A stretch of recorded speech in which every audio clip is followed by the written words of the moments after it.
Well, we had a great final Five Nights gathering on June 13th. It was another potluck. I'm guessing we might have restarted the potluck tradition at Trinity. We also enjoyed a time of teaching, small group discussion, and a special time of worship with communion. It was really just an awesome way to finish up our Five Nights gatherings. Take a look at a few scenes that look back on our Five Nights.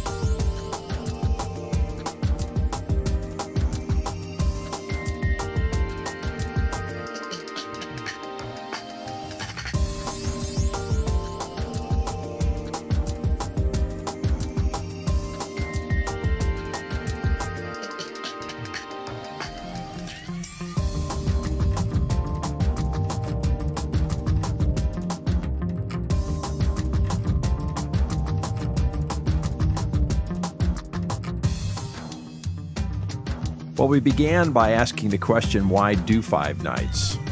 And the simple answer is that we wanted to make an investment in those who are committing to be a part of our launch teams.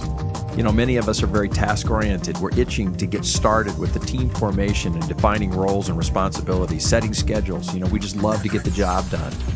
But we really felt that before we started those tasks, it was important that we do two things. First, we wanted to spend some time building relationships, getting to know one another. This is an essential part of what it takes to be able to encourage and pray for and support one another in ministry. I guess that's why food was a part of everything we did. Something special happens when we break bread together.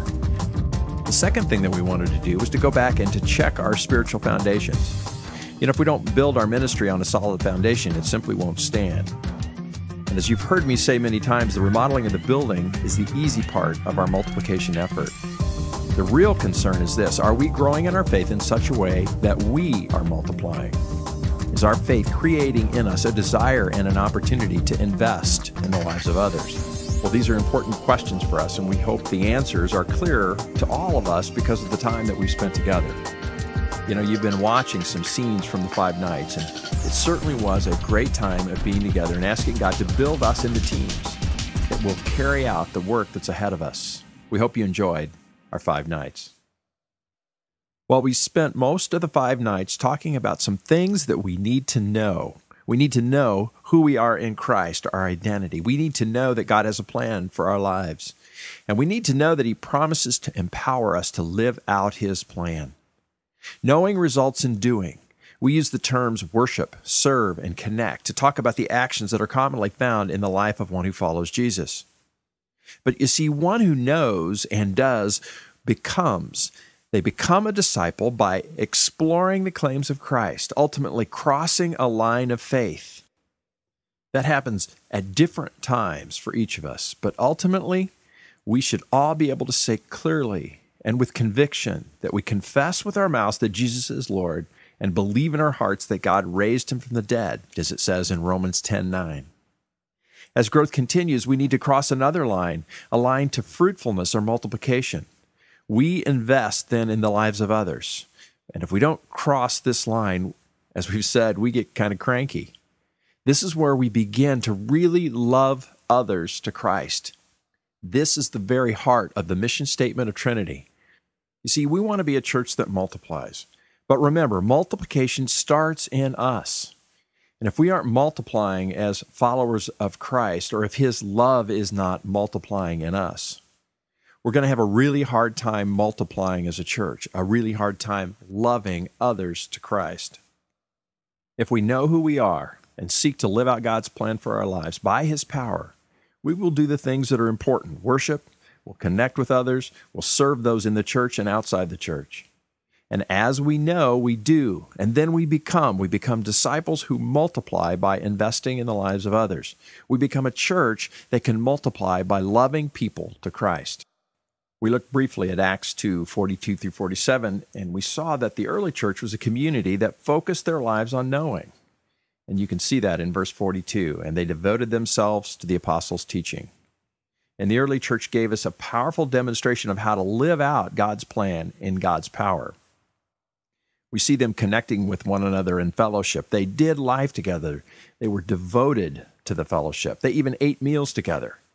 Does that sound familiar? This body of believers, the church, they worshiped together in the temple every day, and they prayed together. They celebrated the Lord's Supper together.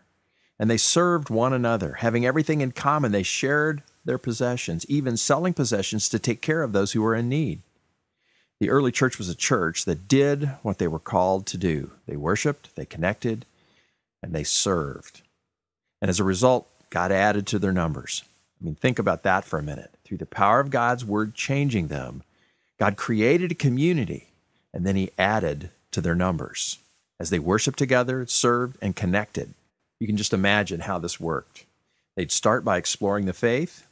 As they believed, they would grow in the faith. And finally, because new people were being added, somebody in the community would turn around and invest their lives in the new people. That looks a lot like multiplication, the multiplication that we expect to happen at Kimberly Way and at Green Trails. We want our church to look like this, a joy-filled community of growing disciples, investing our lives in loving people to Christ at one of Trinity's sites. Now, to truly have love is to be ready to act on behalf of the people that God is adding to our numbers.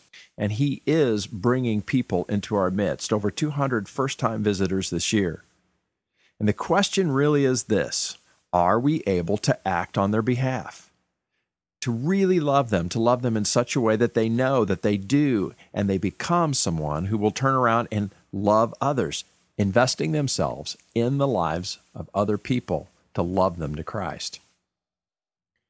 We'll look at these words from 1 John 4 about love. We are to love one another.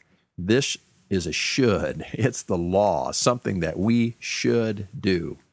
But how? I mean, we can't force ourselves to love people. Love has to flow out of a relationship. Love must have a source beyond our capacity. This verse goes on to say that if we love, we've been born of God, and that we know God. If we've been born of God, we have the gift of faith, whether given in baptism or later in life. We have, as John 3:3 says, we've been born again. But there's more. We've been born again, and we know God. There's that word again, know. You see, we know who he is, and as a result, we know who we are. We know his plan for our lives, to worship, to serve, and to connect with others. And we know that he gives us the power to live out his plan and to become a disciple that invests into the lives of others. Now look at this next phrase. If we do not love others, it says that we don't know God. Now that's a little convicting, isn't it? I mean, to be born of God and to have a relationship with him, to know him, means that we know his love for us, and that love changes us. And we should now have the power to love others. You know, if that's not happening in our lives, it should be a big red flag. We might be saved, but we are not growing in our relationship with God. We don't know him, and we don't have the capacity that we need to love others. The word know is used in the Bible at some points to signify intimacy. Knowing God is to have an intimate relationship with him. It means that we understand God lives in us. And that's what Romans 8:9 says, that the Spirit of God lives in us.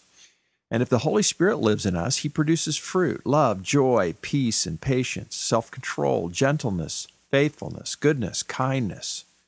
Think about how our capacity for loving others would increase with more of the fruit of the Spirit in our lives. What we must remember is that we cannot give what we don't have. And that's why we started our launch team experience with the 5 nights gatherings, to make sure that everyone who is a part of the launch team is not only born of God, but is in a growing, vibrant, knowing relationship with God, and that we are all experiencing his love so that we can more fully love others. Here's a big question for us as a church. Are we truly ready to love people, lots of people, as they come to both sites, to Kimberly Way and to Green Trails? Well, I encourage you to continue on to part 2 of this review, and we'll talk about how we look at people. How do we see them? Can we see them through Jesus' eyes of love?